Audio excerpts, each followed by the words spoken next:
Pronto. Só dá um ok aí, gente. Bom, eu primeiro dou boas-vindas a todos, boa noite a todos, todo mundo que está aqui nesta noite de 28 de junho de 2023. E eu queria falar algumas coisinhas gerais do Labo, para depois passar a palavra para o André e agradecer pessoalmente a ele, ao trabalho dele, ao Vinícius e à Pamela, aos nossos convidados e às dezenas de pessoas que estão entrando e que vão entrar aqui.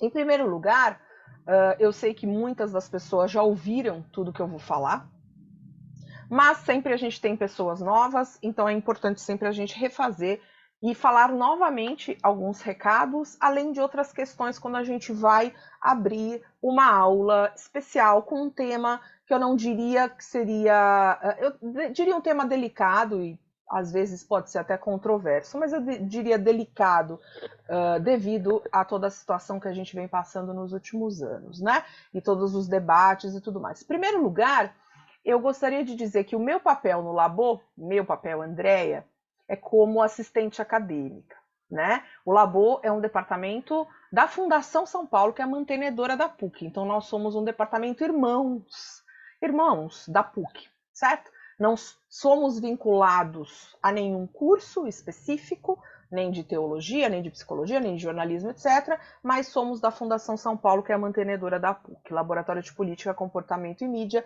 da Fundação São Paulo. Existimos desde o começo de 2019 e, claro, como todos sabem, desde o começo de 2020, estamos aqui online para todo o Brasil e outros países, que eu sei que tem gente de várias cidades aqui do Brasil. Aliás, depois coloquem aqui no chat, se vocês, né, de onde vocês estão. E de outros países também, que temos pesquisas em tantos lugares, né? Muito bem. Em primeiro lugar, então eu agradeço em meu nome e em nome do nosso diretor acadêmico, Luiz Felipe Pondé. E o que eu queria dizer para vocês é o seguinte: além do meu papel como assistente, ó, pessoal do Maranhão, gente, olha aí, gente, tem gente do Brasil inteiro aqui, com certeza. Além do meu papel de assistente acadêmica, eu, nesse momento, nessa aula, nessa discussão, eu gostaria de dizer que a minha formação, o meu doutorado é em Ciências da Religião. E quando a gente vai para o Departamento de Ciências da Religião e a gente faz um mestrado ou um doutorado, uma dissertação ou uma tese sobre religião, a gente aprende muitas coisas, mas uma dentre elas é a seriedade acadêmica e o distanciamento com seu objeto de pesquisa. O Labo traz o conhecimento acadêmico que a gente aprende na academia e faz essa ponte com a sociedade, com o mundo concreto. E quando a gente estuda isso, a gente vê que quando a gente faz pesquisa na área de religião, que é um assunto absolutamente delicado, que pode, né, criar desavenças e uma série de coisas, a gente tem que se distanciar com o máximo respeito. E principalmente sem vieses, sem juízos de valor, de uma forma absolutamente aprofundada e com seriedade acadêmica. Isso eu aprendi e é isso que eu e Pondé e André e todos os nossos coordenadores, que podem ser da área das ciências da religião ou não, aplicamos no dia a dia do Labo. O Labo tem grupos tanto de teologia cristã e religião contemporânea que o André coordena, como tem um grupo, por exemplo, de arte sacra, como tem um grupo de judaísmo contemporâneo, como tem um grupo de Santo Agostinho, e todos eles levados com a mesma seriedade e distanciamento que se fazem necessários, certo?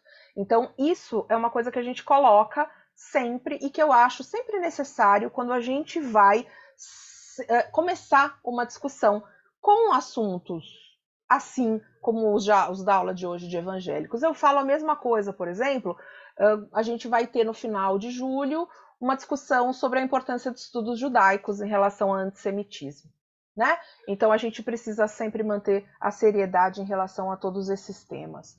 Então é isso, e eu agradeço vocês por entenderem todo este contexto. A gente fala isso também porque a partir do momento que a gente se coloca em redes sociais, né?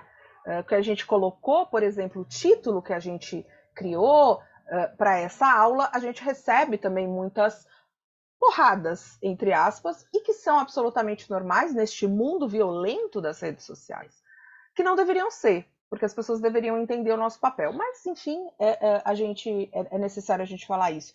Eu queria agradecer antes também a parceria com o LabTem, o Laboratório de Teologia, Espiritualidade e Mística, que o André também coordena, a Igreja Batista de Quitaúna, nossos queridos parceiros, né?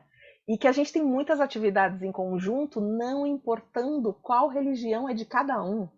Isso não interessa, a gente está aqui pela seriedade e pelo estudo e pela conexão do nosso estudo com a realidade que se apresenta.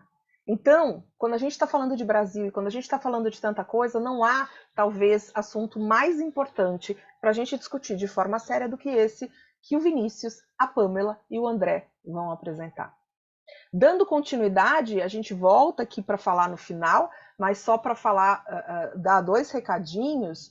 Nós vamos ter outra parceria em julho com um curso, um mini curso que o André vai fazer sobre mística e Bíblia. Estão todos convidados, vão ser 2 encontros em julho, eu vou avisar. E em agosto a gente vai ter a honra de fazer uma mesa ao vivo presencial na PUC com a editora Recriar para o lançamento do livro sobre movimento evangélico e política. E é isso que a gente está aqui. O André vem realizando e coordenando essa pesquisa sobre movimento evangélico e política há mais de 3 anos. Então a gente vem aqui com um lugar de fala para realmente pesquisar e falar e discutir esse assunto de uma forma séria. Aguardem todos os lançamentos, sigam a gente nas redes sociais, que lá a gente coloca as informações em primeira mão, por favor. A aula de hoje, eu vou passar a coordenação toda, o André vai falar com vocês, e fiquem à vontade para fazer comentários, sugestões, dúvidas e reflexões no chat. E elas podem ser fechadas para mim, não precisa ser abertos para todo mundo. Não há possibilidade de abertura de microfone. Nós somos mais de 60 pessoas, e se a gente abre o microfone, podem acontecer coisas que não seriam interessantes da gente ouvir. Certo? Então eu agradeço ao André, nosso querido coordenador, Vinícius e Pamela, muito obrigada pelo aceite do convite. A palavra está com você, André. Boa noite a todos e todas, boa noite, Andréia, no nome de quem eu quero agradecer aqui ao Labo, né, por toda essa plataforma que a gente tem a possibilidade de pesquisar, de desenvolver as nossas pesquisas, junto com tantos pesquisadores e pesquisadoras, e proporcionar momentos aqui como esse. Também agradeço em nome do LabTem, né, a possibilidade da gente estar fazendo esse evento, né? Antes da gente iniciar, propriamente dito, o evento dessa noite, eu quero, na verdade, partilhar com vocês um pouquinho de uma percepção que eu sei que é a mesma do Vinícius, a mesma da Pamela e com certeza a mesma de muitas pessoas, né? Especialmente aqueles que estudam ou participam do fenômeno evangélico ou participam e estudam o fenômeno evangélico. A gente tem percebido ao longo dos últimos anos, né, com toda a intensidade que o movimento evangélico tem colocado, tem se manifestado dentro da cultura brasileira, né, especialmente na arena pública e política, a gente tem percebido que muitas pessoas, especialmente, né, dentro do campo do jornalismo, né, dos comentários políticos, na hora que vão analisar, né, as personagens políticas que são evangélicos ou evangélicas, há uma dificuldade de compreensão a respeito do fenômeno, né? E diante dessa dificuldade de compreensão, ou seja, de como realmente eles pensam teologicamente, qual é o campo epistemológico em que eles estão navegando para poderem falar o que falam, né? Viverem a política da maneira como vivem, né? E assim por diante, ou talvez até se colocar na arena cultural brasileira, como se colocam, é fundamental um aprofundamento teológico, um aprofundamento político, um aprofundamento histórico, né? de quem tem analisado, estudado e principalmente participado do movimento evangélico brasileiro, né? E diante dessa constatação, assim, dessa dificuldade que a gente percebe, eu tive a oportunidade até de conversar com um amigo jornalista formado na Casper Libero, né? Ele era seminarista comigo na época de faculdade de teologia, ele desistiu do seminário e mudou de carreira e foi se tornar jornalista. Então, ele tem uma biografia muito interessante, né? E eu fiz uma consulta com ele, eu falei, olha, queria compartilhar com você algumas impressões que eu tenho tido, outros colegas têm tido, o que você acha, né?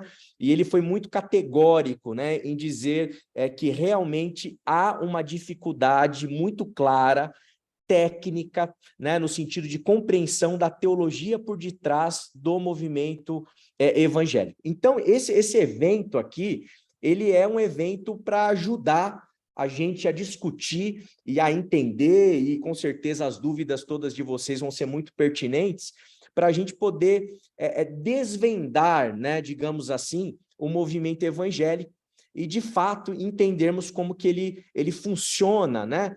Especialmente isso que talvez a gente possa chamar de mainstream evangélico brasileiro, né?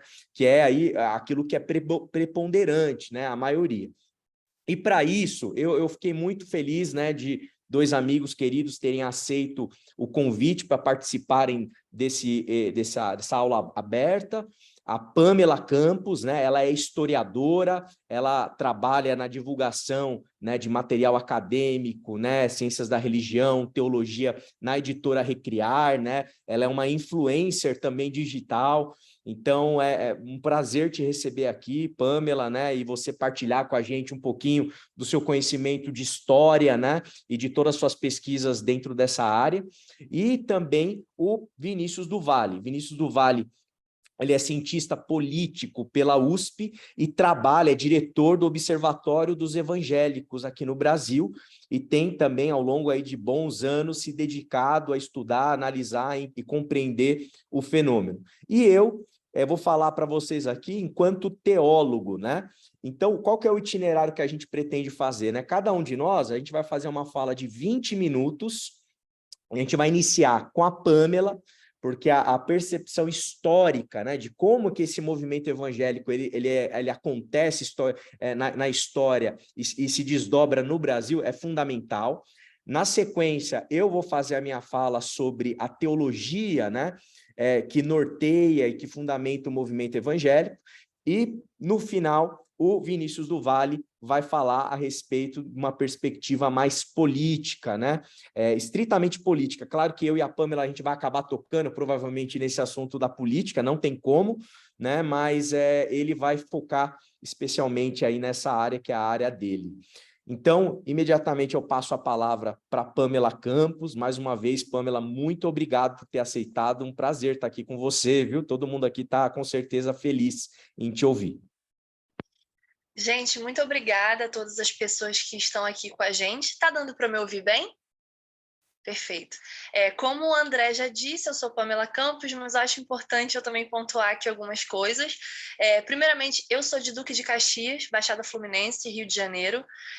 Sei que a gente está aqui numa perspectiva histórica, sociológica e teológica, mas eu acho importante também pontuar meu corpo dentro dessa pesquisa, porque eu sou uma mulher evangélica de berço, de família evangélica há mais de 2 gerações, no contexto de um território extremamente fundamentalista e bolsonarista, né? Que é a Duque de Caxias, no Rio de Janeiro. A partir disso, a perspectiva que eu venho trazer para vocês aqui é como historiadora. Como o André bem falou, eu também sou representante da editora Recriar, eu sou vice-diretora de um portal de conteúdo antifundamentalista, que se chama O Reino em Pessoa, então a gente também trabalha nessas perspectivas interdisciplinares, combatendo o fundamentalismo, e a minha perspectiva hoje nessa aula com vocês é trazer o conceito do fundamentalismo como um movimento histórico, né? A André e Vinícius vão conduzir muito bem quais são as mutações, né? Toda a capilaridade desse movimento para outras áreas além da religião, mas eu gostaria de começar com vocês aqui a partir do ponto de vista histórico, como um movimento que surge ali no início do século XX nos Estados Unidos. Eu queria saber se eu posso compartilhar minha tela com vocês, porque eu sou professora de História do ensino fundamental e médio, e aí é inevitável que a gente tente ter o mais didático possível, porque qual foi a ideia? Quando o André me convidou, e eu agradeço muito o convite, agradeço também o Labo, né, em parceria com o Labitem, que a gente trabalhasse o fundamentalismo como esse conceito, porque ultimamente, nessas últimas décadas, ele tem se esvaziado de sentido. Né? O fundamentalismo tem sido colocado nas grandes mídias como uma maneira de pensar, e a gente tem ignorado essa raiz histórica, inclusive associando o fundamentalismo a classes sociais e a denominações religiosas específicas. Um exemplo disso, e que eu falo com muita tranquilidade, é a quantidade de racismo religioso que pentecostais vivem hoje no Brasil por conta da mídia, da grande mídia, né, cercando a questão do fenômeno fundamentalista, como se isso fosse algo totalmente ligado aos pentecostais. E quando a gente olha para a origem social desse movimento, a gente descobre que não, ele não é um movimento de pessoas iletradas, ele não foi fundado por pessoas negras de baixa classe social, pelo contrário, ele surge num contexto de consolidação das universidades estadunidenses. Então, é isso que eu queria mostrar um pouco para vocês, e eu vou pedir licença para compartilhar a tela. Eu acredito que eu não vou ver vocês assim que eu fizer isso, então, se alguém puder, por favor, abrir o microfone só para dizer se está aparecendo, eu agradeço. Deixa eu ver aqui. Minha tela, essa aqui.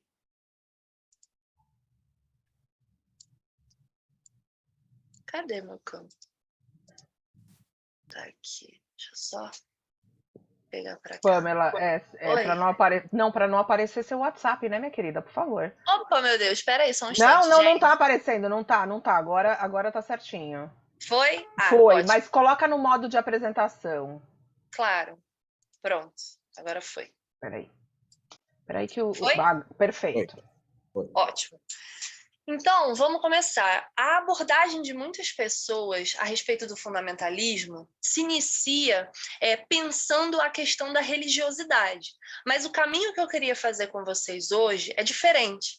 Para a gente entender, né, os movimentos que geram a necessidade de uma defesa desenfreada pela fé cristã no contexto estadunidense, a gente precisa entender qual tipo de região, qual contexto territorial, político, econômico ocasionou esse levante. Então, hoje, a gente vai falar um pouco sobre essa sociedade estadunidense no fim do século XIX, né, mais especificamente nesse movimento de expansão industrial americana. Então, eu trouxe para vocês aqui alguns pontos do que está acontecendo nessa virada do século XIX para o XX nos Estados Unidos. E aí, eu queria também mapear aqui com vocês que o fundamentalismo ele é um movimento urbano. Muitas pessoas costumam associar o fundamentalismo a uma realidade rural, a uma realidade iletrada, a uma realidade do sul dos Estados Unidos, mas historicamente ele tem, né, como seu berço, na verdade, o norte, mais especificamente o noroeste estadunidense, que vai ali crescer com as suas indústrias, principalmente por causa do ferro, do minério, do carvão. E aí, André, eu vou te pedir, por favor, para você me lembrar do meu tempo, porque eu sou terrível. Então, você, por favor, me avisa quando estiver passando do tempo, por favor. E aqui, qual é o cenário?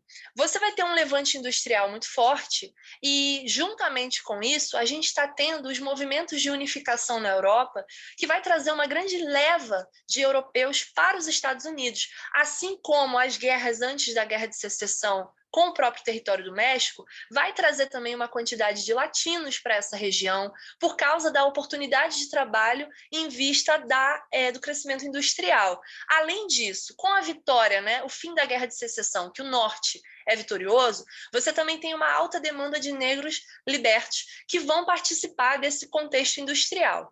Então, o que está acontecendo nesse território do Noroeste? Você tem um grande movimento industrial crescente, né, um inchaço urbano muito forte, com várias realidades sociais distintas, e também, nesse contexto, você vai ter movimentos de descobertas científicas e sociais. Quais são esses movimentos que a gente está falando? Descobertas relacionadas à física quântica, né? A descoberta do átomo. Então, dessas miudezas tecnológicas que começam a ser exploradas a partir das faculdades, que são, em grande parte, né, que são uma questão histórica dos Estados Unidos. As universidades americanas estão muito atreladas ao contexto religioso protestante, porque é uma tradição protestante, né, esse incentivo à leitura por conta da reforma protestante, etc. Então, faculdades como, por exemplo, Princeton, faculdades como Columbia, faculdades como Harvard, Oxford, são ligadas a denominações cristãs. Princeton é ligada diretamente à denominação presbiteriana. Então, você vai ter essa relação. E dentro desses polos universitários, essas descobertas científicas vão sendo afloradas. O darwinismo, as teorias psicanalíticas ali de Sigmund Freud. Então, isso tudo vai trazer um caldo para esse fim do século XIX de balanço nas certezas, né? Principalmente no sentido religioso. Por quê? O darwinismo, quando ele traz o evolucionismo para essa discussão, você vai ter um embate com a leitura de Gênesis. Isso é muito importante a gente ter em mente, porque Gênesis, como texto, né, da criação do mundo, vai ser posto em xeque por arqueólogos, por cientistas que estão dentro dessas universidades que foram ali fomentadas, né, e construídas pelo protestantismo. Então, a gente tem esse cenário. E aí, eu trouxe para vocês um mapa da tradição industrial ali, do que a gente chama de Manufacturing Belt, que é esse lugar do noroeste estadunidense, que teve esse levante muito forte industrial. Então, qual é a região que a gente está falando? A gente está falando de Nova York, da Filadélfia, de Pittsburgh, Chicago. São regiões ali tomadas por esses polos industriais, que você tem um aumento de uma jornada de 16 a 17 horas, e esse homem, essa pessoa, esse cidadão, essa cidadã, que está vivendo essa crise, né, dessa modernização, dessa aceleração social, que vai abalar essa realidade religiosa na qual ele estava inserido, que era de uma leitura de Gênesis, que dizia que o mundo foi criado de tal forma, de repente essas tradições, essas novas teorias científicas vão colocando essa população em xeque. E isso vai gerar o quê? Uma resposta em cima disso. Aqui eu trouxe para vocês algumas imagens, né, desse início, né, do século XX, de 1910, né, que você vai ter a construção desses polos fabris, e dessas populações imigrantes, né, com esse tipo de qualidade de vida extremamente precária. Esse aqui é o seminário de Princeton, seminário teológico de Princeton, que já era assim muito bem renomado na época, tinha uma certa relevância, e a partir daí, dadas essas discussões dentro da faculdade de Princeton, os seminários vão se levantar a fim de responder essas questões. E aí, o que é importante a gente pensar nesse momento? Como eu disse para vocês, a descoberta do átomo, a descoberta da física quântica, você vai ter o início de pesquisas científicas que vão buscar os elementares, né? Os fundamentos de cada disciplina. Então, você vai ter a física elementar, você vai ter os elementos ali essenciais para se pensar as ciências da matemática, enfim. E como essas realidades abalam a construção teológica nesse momento, então surge essa necessidade de se pensar também os fundamentos da fé. Então, ali, no início do século XX, você vai ter uma reunião entre a galera ali do seminário de Princeton com alguns batistas. Então, a gente está falando de uma ala reformada, a gente está falando de uma ala historicamente eurocentrada branca. Não estamos falando de movimentos pentecostais até aqui, não era uma preocupação nesse momento. Então, a gente está falando de uma classe média que começa a olhar para essa questão e pensar os fundamentos da fé. E aí, que 5 fundamentos são esses? A gente vai ter a Conferência Bíblica de Niagara Falls, ali organizada, né, pela convenção ali dos presbiterianos, com a faculdade de Princeton, e vai se chegar a esses 5 elementos. E é muito importante a gente pensar, por que 5 fundamentos? Porque a ideia é justamente pensar a realidade acelerada industrial, desse capitalismo industrial que está acontecendo nesse território específico. Aqui a gente ainda não está falando dos Estados Unidos como um todo, mas dessa região do noroeste estadunidense.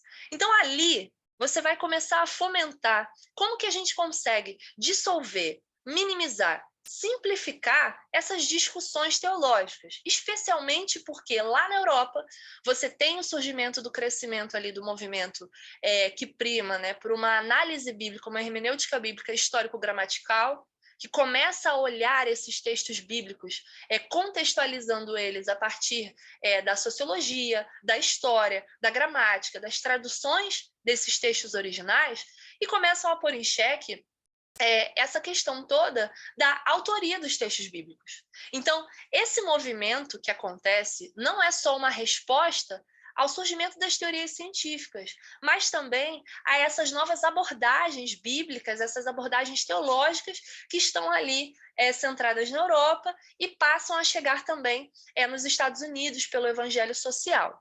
E aí, o que esses 5 fundamentos fazem? 5, porque cabem na mão, porque é de fácil entendimento, porque vai condicionar toda essa variedade bíblica, né, que é vasta demais, se a gente pensar o cânone bíblico protestante, se a gente for pensar na tradução da Septuaginta e por aí vai, eles minimizam, eles reduzem, porque a ideia é como que a gente vai conseguir fazer esse discurso ser palpável, né, ser ali a essência desse cristianismo, dessa fé protestante que a gente está pensando no início do século XX. E quais são esses 5 fundamentos? Primeiramente, a inerrância bíblica e a inspiração do Espírito Santo no texto bíblico. E aqui é muito importante a gente falar sobre essa questão da inerrância. Por quê? A inerrância, por mais que a gente acredite, né, muitas pessoas que não são da área do protestantismo, não estudam as religiões, né, monoteístas e tal, imaginam que a inerrância é algo que vem desde a tradição católica, da tradição da Igreja Romana. Mas, na verdade, a inerrância bíblica é um fenômeno moderno, é um fenômeno que surge justamente nesse período da virada do 19 para o 20, como resposta a essas novas hermenêuticas bíblicas que vão pôr em xeque o texto bíblico.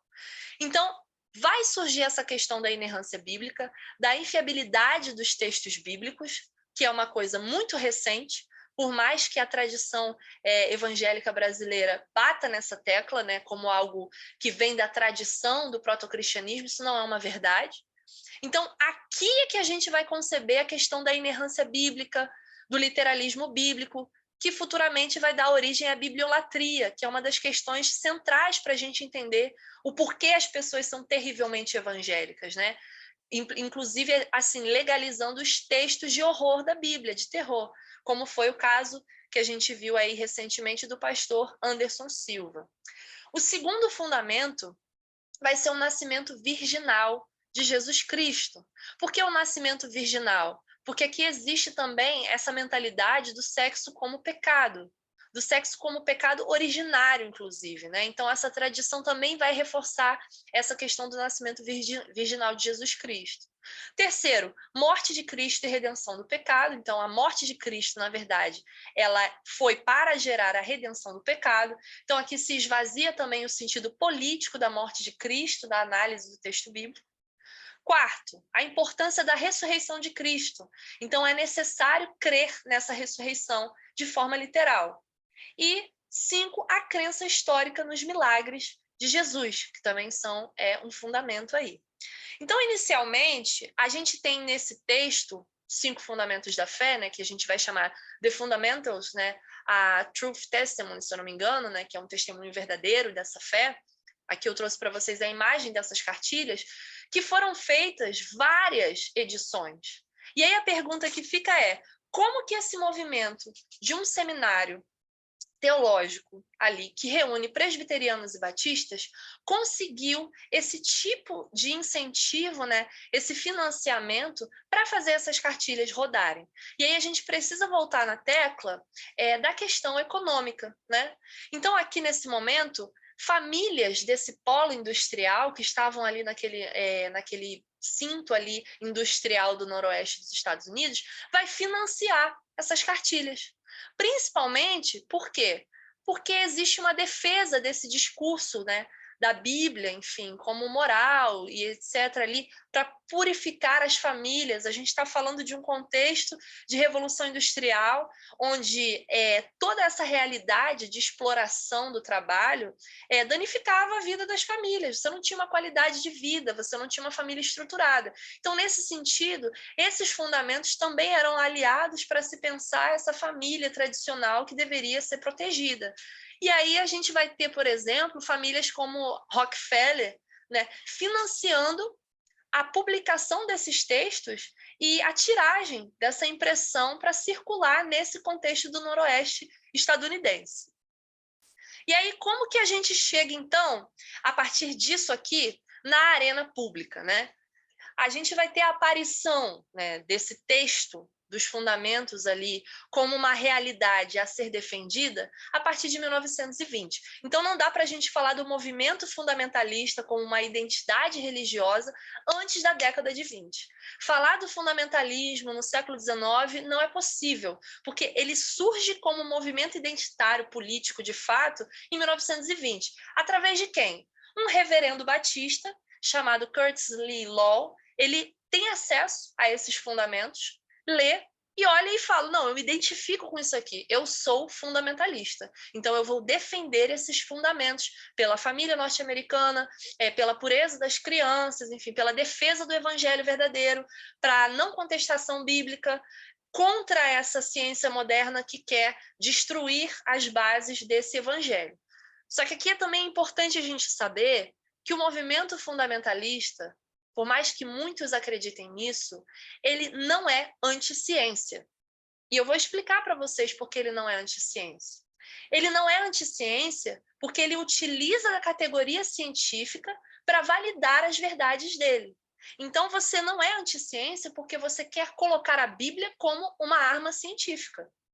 Então, o grande lance do fundamentalismo é que ele se apropria dessa linguagem moderna para trazer validade a essa realidade que eles defendem, né? Que no caso é ser contra essa desestruturação, né, plausível ali da realidade na qual eles viviam. Então você tem ali um apego a essa verdade bíblica como ciência para se proteger desse mundo moderno que começa a criticar, que começa a abalar, a colocar dúvidas em cima da fé e da crença. Então, o fundamentalismo vai defender a Bíblia como ciência. E onde que a gente vê isso, né? Como que o fundamentalismo, então, sai desse campo teológico, sai desse campo relacionado à religião, à fé cristã, e passa para o campo político, passa para a audiência pública. Nesse momento aqui, né? Em 1925, a gente vai ter um professor de biologia chamado John Scopes. Ele dava aula de biologia no Tennessee, que era uma das regiões também muito relacionadas a esse movimento, né? Defendendo aí esses fundamentos cristãos. E era tal modo, né, essa mobilização, que havia uma pressão popular, social, que foi depois colocada juridicamente, que não se poderia ensinar darwinismo nas escolas, né, evolucionismo nas escolas do território do Tennessee e em outros estados também. Só que o John Scopes vai lá e dá aula, né, da teoria darwinista. E abre-se, então, um processo, uma audiência pública contra ele, por causa, né, da questão dele ter inserido a teoria evolucionista dentro das escolas. E aqui é muito importante, porque quando a gente olha para o movimento fundamentalista depois desse cenário estadunidense, as pautas ainda permanecem. Você consegue identificar hoje que uma das principais pautas que os movimentos fundamentalistas, evangelicalistas brasileiros ainda se empenham é na questão da educação das crianças, especialmente, seja na defesa da não participação da educação sexual nas escolas, né, em cima desse discurso de pânico. E é aqui que a gente tem, né, a questão embrionária dessa pauta. Porque o John Scopes ele vai lá, dá aula para essas crianças, fala sobre o darwinismo e isso vira uma audiência pública. E vai ficar muito conhecido como o Monkey Trial, né, que é o caso do macaco, que vão chamar ele assim. As pessoas começam a manifestar-se nas ruas. Aqui eu trouxe um cartaz para vocês da época, né, que era a galera anti-evolucionista. que falava sobre isso, né, que estava ali se colocando publicamente contra o ensino da teoria evolucionista nas escolas. Isso vai gerar uma grande expressão pública do movimento fundamentalista. A mídia, nesse momento, ridiculariza os fundamentalistas, né? Porque dentro dessa audiência pública, o promotor era um desses que defendiam o fundamentalismo, acabou sendo ridicularizado publicamente, porque ele não tinha argumentos científicos para validar a defesa, né, do anti-evolucionismo, e taxam esse cara como se ele fosse um caipira, uma pessoa totalmente descolada do modernismo. Aqui a gente está falando de um período onde a ciência, né, é colocada como um molde a ser usado, você tem todo um discurso progressista, né, pensando aí essa questão positivista da ciência, da máquina, do aço, mas temos esses fundamentalistas se colocando contra essa perspectiva. Porém, isso deu visibilidade nacional. Então, a partir de 1925, você começa a reunir fundamentalistas nos Estados Unidos inteiro, principalmente aí por conta da circulação dessas cartas, né, dessas cartilhas dos fundamentos da fé, e você vai tendo uma adesão cada vez maior dessas pessoas no movimento. Aqui eu trouxe para vocês mais alguns cartazes. Eu não sou um macaco, né? Isso aqui foi feito na porta da audiência pública. Então, muitas pessoas cristãs se levantaram para estar lá protestando contra o evolucionismo, e aí você começa a criar pautas de audiência pública do movimento fundamentalista. Quais são essas? E aqui é importante a gente pontuar isso, porque é o fundamentalismo que viabiliza coisas como a teoria criacionista. O que é o criacionismo? É a defesa do Gênesis como uma teoria científica de criação do mundo. Então, você tem um texto bíblico que é de um gênero poético, não é literal, como uma defesa científica a partir dessa explanação pública desse processo de John Scopes em 1925. John Scopes é liberado. Quem fala? É o André, só para te dar um toque, tá? Mais Claro. uns 5 minutinhos. Perfeito, já estamos chegando no final. Eita Deus, o meu limite. Mas enfim, então você começa a colocar esse movimento dentro da esfera pública. E aí, quais são as defesas? Eu trouxe aqui para vocês alguns cartoons, né? Alguns manchetes aqui de um jornal chamado Pied Pipers, que era de fundamentalistas cristãos. Eu queria que vocês vissem comigo aqui um pouco de como que essa militância fundamentalista, que a gente já pode chamar assim, porque entrou na esfera política, se pronunciava a respeito das teorias evolutivas, dado o avanço da ciência, inclusive do campo ali universitário. Aqui, eles colocaram uma pessoa que claramente representa uma faculdade, né, uma universidade, e aqui você tem uma venda escrito milagres não acontecem. Ele está segurando na mão a evidência dos milagres de Jesus, e aqui eles têm esse bordão muito famoso na época. Esse jornal aqui foi publicado mais ou menos em 1922, 1925, né, nessa faixa aí, a ciência como ela é falsamente chamada, né? Então eles começam a duvidar da ciência aqui, mas querem se colocar também como verdades científicas. Então, esse é o conflito fundamentalista. Esse aqui eu acho maravilhoso, eu trouxe para vocês esse exemplo também. É um versículo bíblico de Oséias 4,17, né? Deixe Efraim sozinho, né? Porque ele está se juntando aos ídolos. E aqui, mais uma vez, a ridicularização dos cientistas, chamando de macacos os ancestrais, e a hipótese da evolução de Darwin, né? Isso também publicado nesse mesmo jornal, Pied Pipers. Esse aqui eu acho fundamental, porque a gente começa a ver como que eles conseguiram, né, somatizar toda essa questão científica dentro da própria proposta dos 5 fundamentos. Então, a escadinha começa aqui, a pessoa cristã, a Bíblia não é infalível, o homem não foi feito à imagem e semelhança de Deus, não existem milagres, o nascimento de Jesus não foi virginal, não teve queda, não teve expiação de pecados, não teve ressurreição, agora ele se tornou agnóstico e, por fim, ateísta. Então, é esse tipo de crítica que começa a rodar nos Estados Unidos. Aqui também eu achei muito interessante esse cartoon, porque essa pessoa aqui é a ciência, né? Representando aqui os cientistas. A teoria da evolução, ele é o cara que está encantando a juventude americana, ó, pela educação e levando eles à descrença de Deus e da Bíblia. Também desse jornal. Agora a gente também tem um cartoon que fala do comunismo, também como esse lugar que vai tirar a fé cristã da pessoa. E esse aqui, que é mais uma campanha, né, bem explícita, falando sobre a cegueira da ciência e chamando as pessoas para salvar a alma dos estudantes no ensino médio, no ensino fundamental dos Estados Unidos e no Canadá, já na década de 30, né? Falando sobre pregações, etc. Então, assim, o que a gente entende desse movimento? É a partir daqui que a gente vai ter uma radicalidade do movimento fundamentalista, e ele vai se dividir em duas frontes.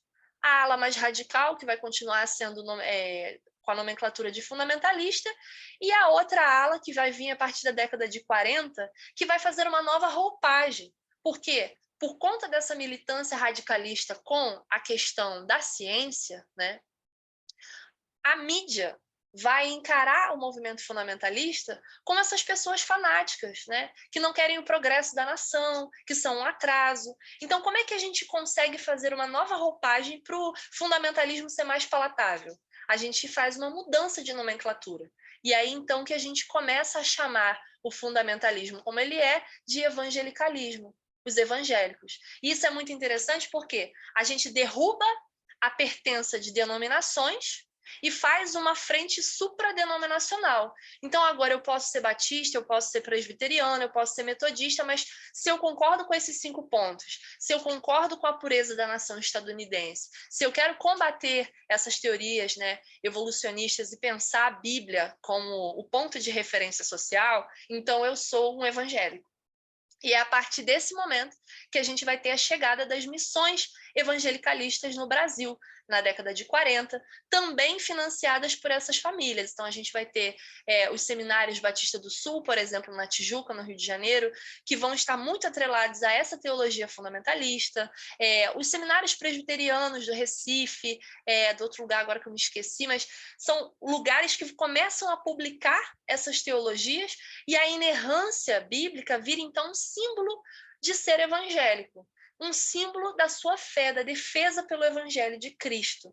E é aí que a gente começa a perceber que no movimento evangelicalista brasileiro, a gente não tem dimensão das outras teologias, né, no mainstream da religião brasileira, porque esse movimento aqui tomou corpo e forma com tanta força que nas igrejas de comunidade hoje, se você chegar e mostrar esses 5 fundamentos da fé, a pessoa vai se identificar com eles, mas ela não vai saber a origem e nem por que ela os defende. Mas já é algo inerente à fé evangélica. Então é isso, você começa com um movimento que é uma resposta àquela realidade do noroeste estadunidense, desse contexto, né, de expansão fabril e de toda essa realidade capitalista fabril, e se torna então esse movimento que passa a ver nas missões, inclusive de cruzadas evangelísticas, a expansão desse pensamento, dessa realidade fundamentalista. Agora chega, né, senão vou passar meu tempinho. Deixa eu parar de compartilhar a tela com vocês. Meu Deus, cadê? Aqui, pronto. E eu passo a palavra agora para o André. Pamela, muito obrigado, viu? Muito obrigado aí pela aula de história, né? Muito pertinente, né? Realmente o fato da gente perceber que o fundamentalismo, tipo, nasceu ontem, gente, né? É um negócio extremamente recente, né? Eu acho que isso é fundamental e também o seu destaque, acho que para a questão de que não é algo das massas, mas tem uma elite norte-americana, né? Eurocentrada, que é daí que nasce isso que vai influenciar absolutamente tudo no movimento evangélico brasileiro, né? Se combinando ali com o pentecostalismo. Excelente. Bom, eu vou desenvolver a minha fala aqui de uma perspectiva não histórica, mas teológica. Eu quase que vou dar aula de escola bíblica dominical aqui um pouquinho, né, para a gente poder entender e compreender como esse movimento evangélico, que vai ser altamente influenciado por tudo isso que a Pamela falou, como que ele pensa teologicamente. A minha tese aqui que eu quero defender com vocês e sustentar é que a importância da teologia para a compreensão do movimento evangélico não pode ser desprezada. Não dá para entender evangelicalismo usando as ferramentas sociológicas, simplesmente. É necessário, é fundamental entender a questão teológica. Exemplo disso, recentemente a gente teve no Roda Viva, né, o ex-procurador da República, né, que trabalhou no caso da Lava Jato, Deltan Dallagnol. Ele é assumidamente evangélico e, assim, as falas dele estavam permeadas por teologia em muitos momentos. Em alguns momentos ele quase que pediu para o jornalista perguntar para ele sobre a fé dele, de tanta vontade que ele estava de poder falar sobre fé. Por quê? Porque a fé é a teologia do procurador que define a atuação política dele, né? A atuação de vida dele. Então, não se pode subestimar o poder do teológico, né? Nem no imaginário dos evangélicos, nem mesmo no ethos, no comportamento em que isso vai se desdobrar, né? É claro que é difícil analisar o movimento evangélico, porque facilmente a gente pode ser preconceituoso, como a Pamela comentou, a gente pode cair no erro da generalização, mas me parece igualmente evidente que existe um aspecto desse fenômeno que é preponderante. A gente tem a grande massa evangelical brasileira que é influenciada por alguns fundamentos, para usar a expressão que a Pamela colocou de novo aqui, né? Então, existem alguns ingredientes teológicos que norteiam o tipo de pensamento desse grupo com mais massa, com mais volume no Brasil, né, que compõe o movimento evangélico. Então, eu gostaria de falar um pouquinho sobre esses ingredientes preponderantes aqui, tá? Sempre lembrando que quando a gente fala de teologia, a gente está falando de ênfases. Nem todo mundo pensa igual, tá bom? Então, eu quase que vou transformar aqui a teologia em tipos ideais teológicos para poder chegar onde eu estou querendo chegar aqui em relação às discussões teológicas. Primeiro ingrediente é a Bíblia. A Bíblia. E a Bíblia é fundamental porque ela toca num aspecto que dentro da teologia a gente trabalha como revelação. Ou seja, como eu conheço Deus. Para o movimento evangélico brasileiro, grosso modo, né, não se conhece Deus pela experiência simplesmente. Não se conhece Deus pelos afetos. Eu não conheço Deus na minha relação que eu construo com o outro. Eu conheço Deus pela Bíblia, pelo texto, pelo cânon. Por quê? Porque dentro dessa corrente que influenciou todo o evangelicalismo, a Bíblia, ela é a palavra de Deus. Tá? Isso não é num sentido simbólico, não é num sentido, puxa, que bonito falar isso. Não, ela é literalmente a palavra de Deus, né? A Bíblia, ela não é um conjunto de testemunhos sobre experiências de Deus. Ela não é meramente um conjunto de textos que me mostram símbolos a respeito da fé judaico-cristã. Ela foi reduzida a signos, ou seja, não é o símbolo, a dimensão do simbólico, a dimensão do metafórico, ela foi perdida ou suprimida pela dimensão do signo, daquilo que é, da literalidade. Por isso que se tenta, por isso que a Pamela comentou, né, que não é que é anticientífico, eu uso da ciência para provar uma pseudociência bíblica. Né? Então, eu olho para o Gênesis 1 e 2 e eu olho um artigo científico ali. Eu não consigo olhar a poesia, eu não consigo olhar a metáfora, eu não consigo olhar o símbolo. Eu olho o signo, porque o que está escrito é o que é. O que está escrito, Deus ditou. O que está escrito, Deus falou. E aí, quais são os conjuntos de palavras, de categorias que se usa para compreender isso? A Bíblia é inspirada, ela é inerrante, ela é infalível. E a partir daí eu justifico, né, essa autoridade bíblica que vai culminar muitas vezes, né, de maneira inconsciente, né? As pessoas não se dão conta do que está acontecendo, mas é a bibliolatria, né? Você adora mais, venera mais a própria Bíblia do que o próprio mistério de Deus. Porque, afinal de contas, o que é mistério é difícil, eu não toco esse lugar. Agora, a literalidade do texto não é palpável, né? Aqui tem uma pegadinha, só um parênteses, né? Fazer isso é racionalizar. Isso tem a ver com racionalismo. E aqui que está a contradição, né? Eu me aproprio de categorias modernas para justificar o meu fundamentalismo, né? Só que quem está dentro do movimento não percebe a contradição. Acha que realmente é a literalidade, Deus falou exatamente daquele jeito. Qual que é a consequência disso? A consequência disso é que tudo tem que ser palavra de Deus, Antigo e Novo Testamento. Aí isso acaba se desdobrando numa espécie de uma esquizofrenia teológica.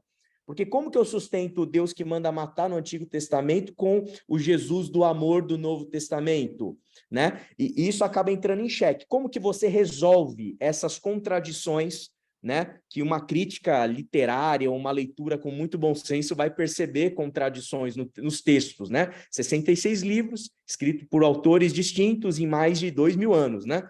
Então, assim, claro que tem contradições, tem questões ali a serem solucionadas. Você sistematiza o texto. E você normatiza a leitura a partir de confissões de fé. A confissão de fé vai ser a lente que o evangélico vai usar para poder ler esse texto e conseguir harmonizar, né? Na minha opinião, de maneira artificial, o cânon bíblico, né? Os 66 livros dentro da tradição protestante, né? Logo, a gente consegue entender algumas questões sobre discussões contemporâneas, por que elas são tão complicadas. Se a Bíblia é a palavra de Deus literalmente na letra, como que eu lido com o papel da mulher? Se Paulo falou para a mulher ficar calada na igreja e se ela tiver dúvida para perguntar para o marido dela em casa. Eu não tenho flexibilidade hermenêutica nenhuma. Vamos piorar? Como que eu lido com a questão dos LGBTs? Não há possibilidade hermenêutica nenhuma de eu lidar de alguma outra forma, porque está escrito. E a letra é a palavra de Deus, não é a palavra de alguém, não é do autor, não, é de Deus. Então, é um nível de autoridade muito grande. Como que eu lido com a dúvida? Eu não tenho ambiente para dúvida, né? Porque o que está escrito é o que é. E eu não me dou conta que a confissão que me ajuda a entender o que está escrito, ela está me influenciando hermeneuticamente. A interpretação ela já está contaminada, né? Esse ingrediente é fundamental, tá? Porque todas as confissões de fé vão começar com ele. Porque sustentar isso é fundamental para o pensamento evangelical. Por isso que tudo, a gente vai ouvir muito essa expressão, está na Bíblia. Isso é bíblico. É assim que o evangélico, grosso modo, ele vai pensar, né? Então, a partir desse ingrediente, eu vou para um segundo, que é a questão da salvação, que a gente chama em teologia de soteriologia, né? Então, a busca pela salvação é muito, muito acentuada, é muito importante, ela é fundamental na fé cristã evangélica. E dentro de uma lógica individualista. Eu sou salvo ou não sou? É aquela coisa que o Weber já tinha percebido lá com os calvinistas, né, também, né, do século XVI. Mas aqui vai se intensificar ainda mais, né? E a salvação nunca vai passar pelo coletivo. Não é um povo que é salvo, não é a igreja que é salvo. Quem é salvo é o indivíduo, né? É o indivíduo. Novamente, a influência da lógica moderna, né? A ênfase no indivíduo norteando aí a discussão sobre salvação. Por que a salvação é importante para a gente entender os evangélicos? Porque a vida terrena, ela vai ser reduzida ao tempo da decisão. O que é o tempo da decisão? É o dia que você vai aderir às crenças, aos fundamentos evangelicais, em que isso vai determinar se você vai para o céu ou não. Certo? É a aderência propositiva, a aderência a uma teologia. Em outras palavras, você aceitou Jesus como seu único e suficiente Salvador? Se você não proferiu essa fala desse jeito, né, dessa maneira teologicamente elaborada, a sua salvação vai estar em xeque. A vida é o tempo para você tomar essa decisão, que, na verdade, é você aderir a esse tipo de teologia. Há uma teologia. Há coisas que dá para você contar na palma da mão, né? Em 5 coisas, né? Se você aderiu a isso, logo você está salvo. Qual a consequência disso? Se a vida é reduzida ao tempo da decisão, a vida é relativizada. A responsabilidade nossa de fazer um mundo melhor é relativizada. A criatividade humana, ela é relativizada. Portanto, a liberdade do humano, ela acaba sendo relativizada.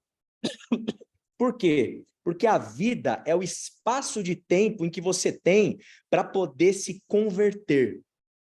E quando você se converte, você vai garantir na eternidade o céu e não o inferno. Essa lógica que é proselitista em essência, ela vai culminar e vai gerar um tipo de comportamento desse salvo, desse que aderiu à crença religiosa correta, né? Rubem Alves vai chamar de protestantismo da reta doutrina, né? Essa reta doutrina, quem aderiu a isso, né? Vai culminar em sectarismo. Ora, porque se eu sou salvo, o outro é condenado. Em preconceito, em elitismo, em moralismo. E o moralismo é chave aqui. Por quê? Porque como que eu sei se eu sou salvo? É óbvio que não basta simplesmente eu falar algumas frases ali na igreja e aí eu sou salvo. A minha vida, de maneira exterior, tem que mostrar que eu sou salvo. E isso significa o quê? Significa que há uma estética, há uma moral que precisa ser aderida também para eu poder mostrar e me sentir também salvo. Perfeito? Então, isso é muito, muito importante. É aqui, dentro desse ambiente dos salvos, né, que aderiram a essa teologia, em que vai brotar muitos discursos violentos. Perfeito? Por quê? Porque, ora, o homossexual, ele não é salvo, porque a Bíblia diz. As mulheres, elas vão ter a condição, o poder delas dentro do ambiente social visado, porque a Bíblia diz. Eu justifico a escravidão norte-americana, que a gente sabe como foi, né? A partir do... A Bíblia diz. E eu falo isso no lugar de fala, né, digamos assim, do povo. Então, é algo muito, muito interessante a ser analisado e observado aqui. Somado ao ingrediente da salvação, eu acrescento outro, a escatologia. Porque o meu olhar, ele está para a eternidade. O meu olhar não está para essa vida, está para o céu ou para o inferno. Logo, existe uma expectativa escatológica. E isso tudo vai povoar a mentalidade evangelical brasileira por conta de toda a cultura norte-americana que vai chegar, por exemplo, em um monte de livrinhos de escola bíblica dominical importados para tudo quanto é igreja do Brasil. Igrejas históricas, igrejas protestantes, igrejas pentecostais, assembleias de Deus e assim por diante. E as discussões escatológicas, em outras palavras, né, que dizem respeito dentro desse imaginário, porque se a Bíblia disse, ela disse. Não há espaço para dúvida. Então, a Bíblia vai ser usada como um instrumento em que eu vou desvendar o mundo vindouro. E como que o fim do mundo vai acontecer? Quando Jesus vai voltar, quando vai acontecer tribulação, quem que é o anticristo, e aí você começa a especular, será que é a ONU? Isso vem em formato de filme, em formato de música, em formato de tudo que vocês imaginarem, despenca aqui dentro do Brasil, via missionários norte-americanos, né? E a globalização ajuda também, né? Depois com livros, com, enfim, séries e filmes, e você desvenda como que o fim do mundo vai acontecer. Isso é extremamente conspiracionista. Vocês com certeza devem ter percebido isso em alguns discursos, né, de evangélicos no Brasil contemporâneo e principalmente no meio político. Isso gera uma expectativa, isso gera medo, isso gera dúvida, isso gera inquietação. E, por exemplo, pastores que especulam, só que eles não falam que estão especulando, eles falam o cronograma do fim do mundo, em vídeos na internet e no YouTube, tem pastores que têm, assim, 500 mil visualizações, 2 milhões de seguidores.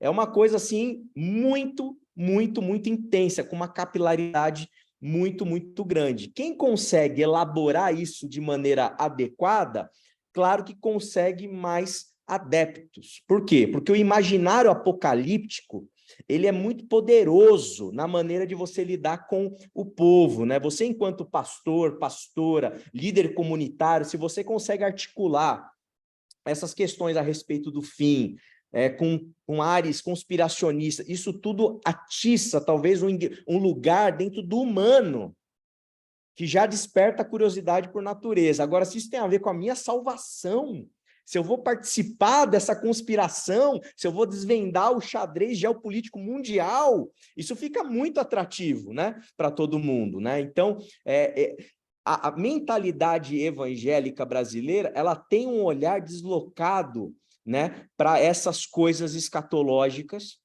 com esse ingrediente de salvação individual e para esse olhar além mundo, o que está acontecendo, quando Jesus vai voltar, como que vai ser, como que vai funcionar, quem é o anticristo e etc. E aí eu coloco um quarto ingrediente para ir caminhar aqui para o fim, né? Que aí é algo que acontece no final do século XX, começo do XXI, né? Que é eu vou colocar aqui duas teologias, dois tipos de teologias. A teologia da prosperidade e a teologia do domínio. Tá? Essas duas teologias são fundamentais, porque é aqui que o movimento evangélico ele descobre uma espiritualidade evangelical com impacto nessa vida aqui. Em primeiro lugar, a prosperidade, no sentido em que essa tradição evangelical, teológica, ela acaba sendo altamente influenciada pelo capitalismo, só que de uma maneira com ares muito piedosos, né? Então eu começo a prosperar na terra, não é só o céu que eu quero. Eu quero o carro do ano, eu quero sacada gourmet, eu quero dinheiro, eu quero retorno financeiro pelo dízimo que eu dou, pelo sacrifício que eu faço no culto, eu espero alguma coisa em troca. Então você tem essa lógica do consumo, da sociedade de mercado, né? E muitos líderes religiosos vão usar de um marketing religioso muito bem elaborado, muito persuasivo para elaborar e trabalhar a partir dessa percepção, né, teológica em que eu busco vantagens pessoais e materiais aqui na Terra. Só que tem um segundo elemento que daí tem a ver com a teologia do domínio, ou eu poderia chamar até da ideia de cosmovisão cristã, que é o fato dos evangélicos brasileiros descobrirem a política. Não é só prosperar para eu ficar rico, é eu influenciar o mundo. Dentro desse tipo de teologia, quando eu descubro a política aqui, eu entro numa batalha espiritual em que eu estou no time de Deus e tem o diabo lutando, né, uma luta cósmica, né, pelo futuro da humanidade, pelo bem-estar da nação e assim por diante. E eu cumpro a missão de Deus na medida em que eu busco influenciar a sociedade com a cosmovisão cristã. Escolas por princípios cristãos têm tudo a ver com isso, né? A questão de em quem eu voto, em qual projeto político tem a ver com isso. A moral que eu falei lá em cima tem tudo a ver com isso, porque eu defender determinada moral politicamente não é só que eu gosto daquilo lá e aquilo me parece adequado. Não, eu estou pensando no bem da nação. Porque a bênção de Deus vai estar sobre o Brasil se somente a gente buscar uma política pública com base bíblica. Uma política pública com a moral desse movimento evangélico, né? Então, influenciar a sociedade, e aqui tem uma teoria, né, dos ditos 7 montes, né, da teologia do domínio, em que eu tenho que influenciar o quê da sociedade? Família, religião, educação, mídia, lazer, negócios e o governo. Eu tenho que influenciar tudo isso, né? Dentro do movimento reformado, que daí ele tem características, ele não é pentecostal, ele é mais elitista, ele é branco, predominantemente branco. Você tem o quê? Você tem essa ideia de cosmovisão cristã, tá certo? E é nesse ingrediente que essa teologia evangelical, ela se torna, digamos assim, entre aspas, tá? Mais mundana, porque ela encontra raízes nesse mundo. Claro que sem um olhar na eternidade, porque o que eu faço aqui determina para onde eu vou lá no além-mundo. Então, e tecendo aqui as minhas considerações finais, o que é fundamental a gente perceber? Em primeiro lugar, a teologia dos evangélicos, tá? Dessa massa preponderante, ela norteia o pensamento político deles, das massas, ok? Segundo, o político que sabe instrumentalizar a linguagem da fé, a linguagem teológica e mandar as senhas corretas, ele consegue instrumentalizar o teológico em benefício próprio. E aí eu quero acrescentar o terceiro, que aí eu acho que é onde os analistas, na minha humilde opinião, eles pecam. A teologia, ela norteia também o político, né, a política das lideranças nacionais. O que eu estou querendo dizer com isso? Que não há só uma teologia que norteia o político para ele instrumentalizar as massas de caso pensado, né? Há um político que acredita piamente em tudo isso aqui do jeito que a gente colocou, e ele está vivenciando a vida dele, e ele está fazendo o que ele está fazendo, ele está defendendo as teses que ele defende, ele está propondo a política pública que ele propõe, porque ele crê que isso vai ser bom para a nação no sentido espiritual. Ele crê realmente que se ele não votar assim, ele vai estar abrindo uma brecha para o diabo. Ele se comporta, ele faz o que faz, por quê? Porque ele crê teologicamente que isso é muito adequado, que isso é muito de Deus, que isso é muito bíblico e que ele está cumprindo a missão dele, de Deus, para a vida dele aqui nessa terra. Então, é um tipo de pensamento perigoso em muitos sentidos, né? Principalmente quando você pensa em relativização, por exemplo, de Estado democrático de direito. Ora, eu vou trabalhar pela manutenção do espaço do Estado democrático de direito, ou eu vou cumprir a missão divina de não permitir que alguma instituição faça algo que é contra toda essa espiritualidade que a gente comentou aqui, né, teologicamente elaborada. Então, entender isso me parece assim algo fundamental, até mesmo para você entrevistar algumas pessoas e fazer as perguntas para ela soltar essa teologia que está norteando todo o comportamento político ali dele ou dela. Obrigado, gente. É isso que eu queria partilhar com vocês. Vou passar a palavra agora para o Vini. O Vini agora vai contar para a gente como que isso acontece politicamente, estrito sensu. Baita responsa, hein? Bom, pessoal, primeiro eu queria agradecer muito o convite, dizer que é um prazer estar aqui com vocês, agradecer o Labô pela organização, o Labtem também, o André, a Pamela, a Andréa, que vem coordenando também os trabalhos, e, poxa, foi um prazer aqui ouvir vocês, aprendo muito.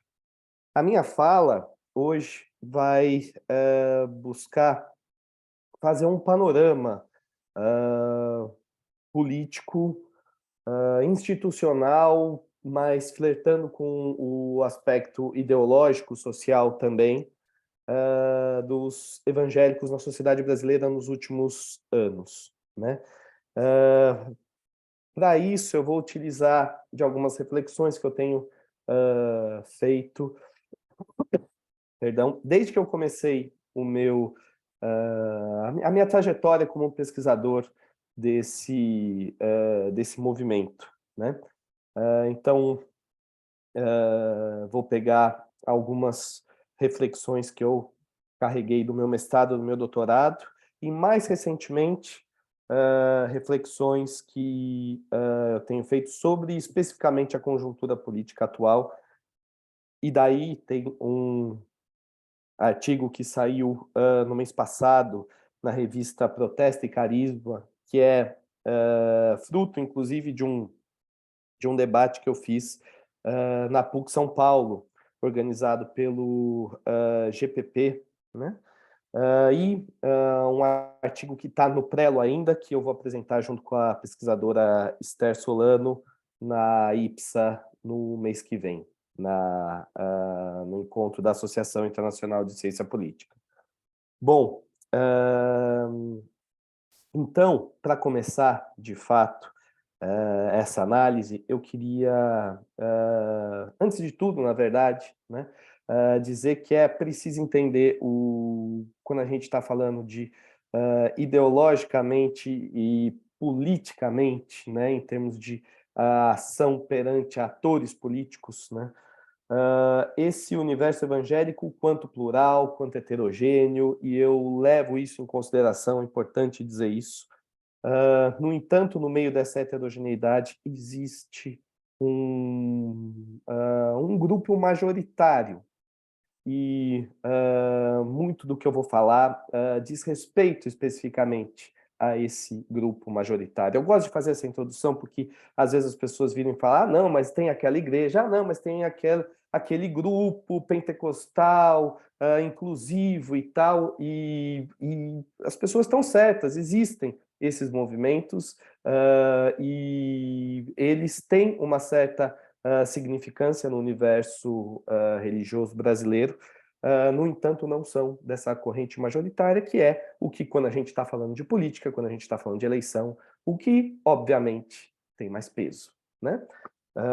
Bom, então, quero começar com uma descrição rápida dos evangélicos na Nova República Brasileira. E eu acho que um primeiro autor que está construindo essa descrição, que vai ser muito importante para o que vem a seguir, é o sociólogo Antônio Flávio Pierucci, né? Conhecido de todos que estudam sociologia da religião no Brasil, né?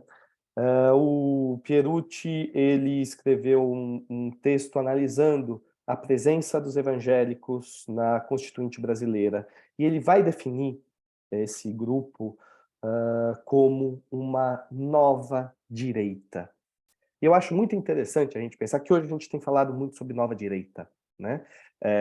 Existem teses, existem reflexões trabalhando com esse movimento político que, de alguma forma, desembocou, né, ou está por trás, ou é um substrato do qual o bolsonarismo, né, é um elemento, né? E o Pierucci é o primeiro a usar essa terminologia para descrever algo que tem muito a ver com essa denominação que trazemos nos dias de hoje, quando falamos de nova direita, né?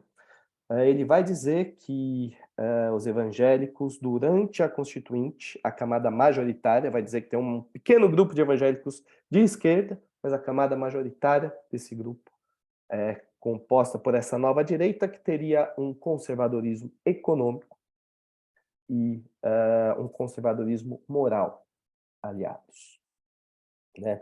Poxa, isso é justamente porque quando a gente vai pegar, por exemplo, a tese recente da minha colega, minha amiga Camila Rocha, ela está dizendo que é justamente, né, essa combinação que vai formar essa nova direita daí, que surgiu no lulismo, mas vai ganhar proeminência num pós-lulismo, né, no Brasil. Ela vai ter essas características, a defesa de uma desregulamentação total do Estado, do libertarianismo econômico, né, de um lado, e de outro lado, a defesa de normas morais super rígidas, né?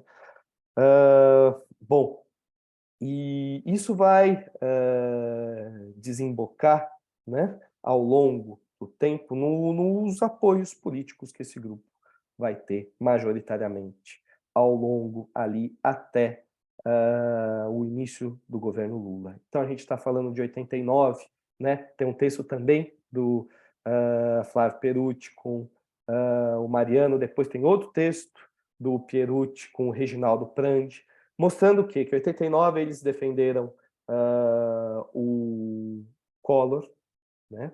Inclusive o pastor José Wellington Bezerra da Costa tá nesse artigo, né? A fala dele, né? Dizendo que foram os evangélicos que elegeram Collor, né? Foi uma eleição de fato muito apertada, né? E a gente poderia dizer que certamente eles eram uma camada social muito inferior numericamente do que são hoje, né, em comparação com os dias de hoje, mas numa eleição muito apertada, o que ele está falando ali, o pastor José Wellington, não é inverossímil. Tá? Bom, em 94, em 98, assumiram uma postura de combate frontal às candidaturas do Lula nesses anos, né? Os argumentos ali presentes eram de que haveria uma perseguição aos evangélicos se Lula ganhasse as eleições, né? Porque o PT tinha uma relação com a Igreja Católica, e, por outro lado, que iria entrar o comunismo no país, né? Então, a gente pode até ver como uma certa incoerência, né? Ao mesmo tempo, eles estavam dizendo que o PT é ateu e o PT é católico, né? Bom, isso é o que, enfim, os textos mostram, e às vezes a gente fica muito preso a essa visão de que mas como assim? Existem elementos incoerentes dentro dessa explicação e tal, né? Mas a incoerência faz parte da vida humana, e se a gente quiser trabalhar com empiria, com o mundo real, a gente vai lidar com fenômenos em que trazem a uma primeira vista, né? Algo que a gente pode dizer que é incoerente. Depois, às vezes, a gente pode aprofundar os sentidos dessa incoerência e ver que tem uma estrutura comum, esse conjunto que a gente está chamando de incoerente. Pois bem, em 2002, esse grupo vai primeiro, né, ter, no primeiro turno daquela eleição, um comportamento eleitoral inclinado ao voto no Garotinho, né, que era um candidato evangélico, que ficou em quarto lugar nas eleições daquele ano, e que, se a gente pegar os votos do Garotinho e olhar em termos de composição religiosa, vai ver que os evangélicos estão ali em grande número, e que, se a gente colocasse estatisticamente, se a gente fizesse um exercício de equivaler o padrão religioso dos outros candidatos no Garotinho, o que a gente teria era o Lula eleito em 2002. Não sei se deu para entender o raciocínio. Se não fosse esse voto evangélico no Garotinho, em 2002, Lula teria ganhado aquela eleição no primeiro turno. E, na verdade, ela foi para o segundo turno, só no segundo turno que Lula venceu. Mas Lula chegando na presidência, as coisas vão mudar, em certo sentido. E vários grupos evangélicos que antes fizeram uma oposição frontal, né, ao PT, à figura do Lula, vão ser incorporados em postos do governo. Isso vai perdurar um certo tempo ao longo dos mandatos do Lula, inclusive da ex-presidenta Dilma, né? Inclusive figuras muito conhecidas, tá? É possível vocês encontrarem no YouTube o pastor Marco Feliciano fazendo campanha para Dilma. É possível encontrar falas simpáticas, né, de Silas Malafaia ao Lula, ao PT, né? Se a gente for pegar também líderes da Igreja Universal, né, falas muito simpáticas ao PT, o atual Republicanos, antigo PRB, né, que é o partido ligado à Igreja Universal do Reino de Deus, fez parte da base de apoio dos governos Lula e Dilma. Aliás, foi um dos últimos partidos a abandonar a Dilma, já muito próximo ao impeachment. Tá? Crivella foi ministro, né, de governos lulistas, etc. E, de repente, a gente tem esse grupo de evangélicos, não estou falando todos os representantes evangélicos, mas um grupo de evangélicos que acabou indo para a base do PT, vai romper com os governos petistas e com uma mediação discursiva que fazia com que essas figuras religiosas pudessem fazer campanha defendendo o voto ao PT. Né? Vai ter um momento que vai ter um rompimento. Ou, para ser mais rigoroso, alguns momentos. Né? O primeiro deles, que eu considero mais importante, é ali o momento em que Marco Feliciano se torna o presidente da Comissão de Direitos Humanos da Câmara dos Deputados. Naquele momento, os evangélicos se tornaram novamente talvez o principal assunto público, né? O centro da política. E o que a gente tem ali? Né? Movimentos sociais em torno do PT, alguns até de oposição à esquerda ao PT, vão acusar ali o governo ou o Marco Feliciano tal de ser um evangélico preconceituoso e tudo isso que vem junto na Comissão de Direitos Humanos. E, por sua vez, Marco Feliciano e uma parte dos líderes religiosos evangélicos, principalmente, estou falando ali dos representantes no Congresso, né, vão se agrupar combatendo esses grupos, esses movimentos sociais de esquerda. Ali vai se tornar de forma mais pública, né, uma polarização intensa entre movimentos sociais de esquerda e evangélicos. Talvez possamos falar de guerras culturais, né?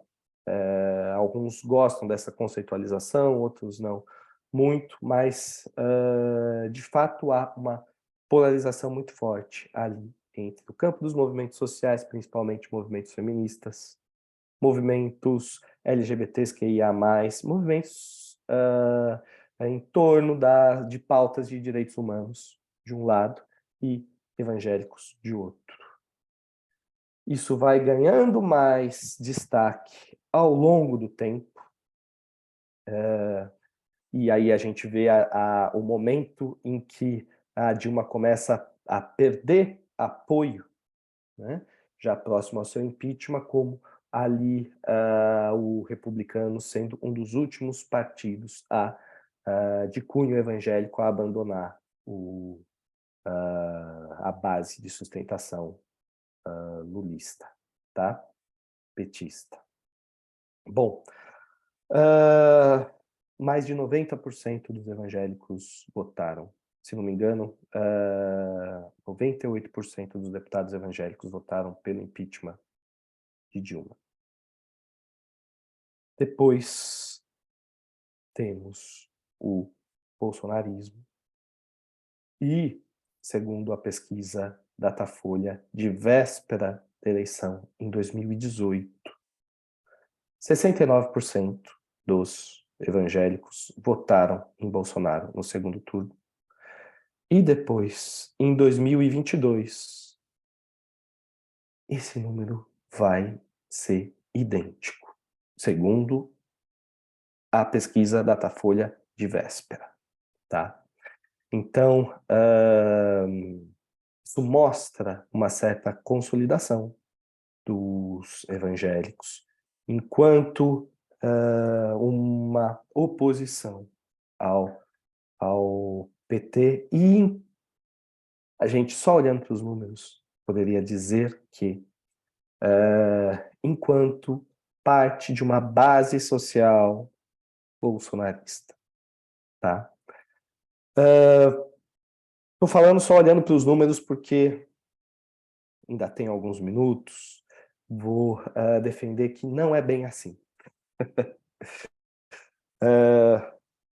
Vou tentar acelerar um pouco, mas vale dizer que entre 2018 e 2022, o núcleo político do bolsonarismo tentou o que eu chamo de fazer uma equivalência entre identidade religiosa e identidade política.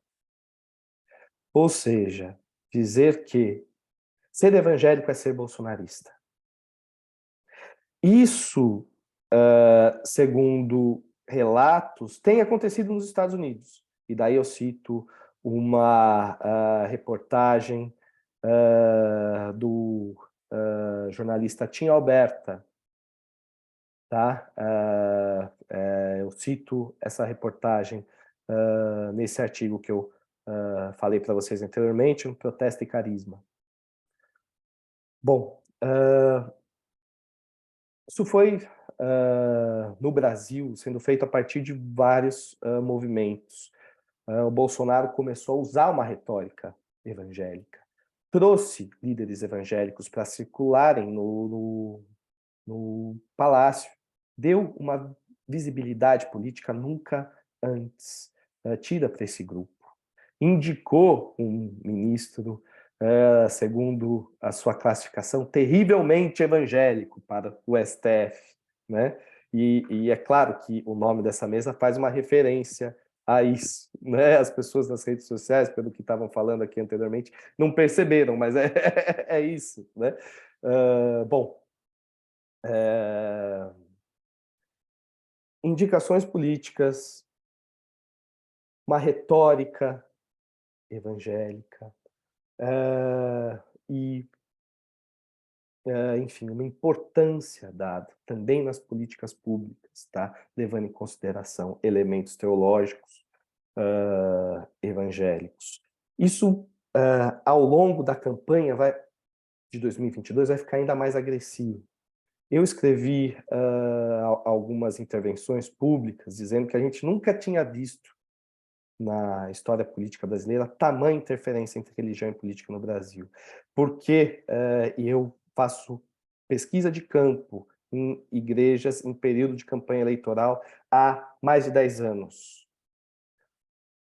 Antes de 2022, a gente tinha um momento no culto em que os pastores falavam, agora eu vou falar de política, e a igreja está apoiando tal candidato. A igreja também está lançando tais candidatos para o legislativo e tal.